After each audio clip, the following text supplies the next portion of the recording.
இட்லி மாவு இல்லையா, டென்ஷனே வேண்டாம். 10 நிமிஷத்தில் ஹெல்த்தியாக இந்த தோசையை செஞ்சு கொடுங்க. அதுக்கு 1 கப் ரவைக்கு 1.5 கப் தண்ணி சேர்த்து மூடி வைங்க.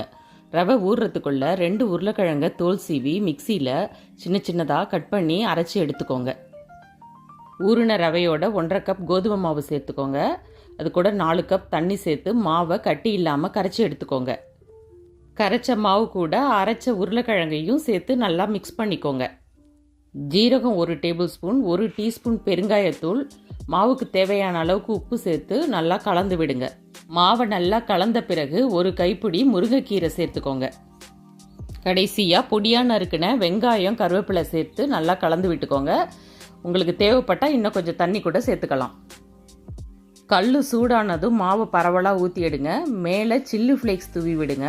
ஒரு 2 டேபிள் ஸ்பூன் எண்ணெய் விட்டு தோசை வெந்ததும் திருப்பி போட்டு எடுத்துடலாம். தேங்க்யூ.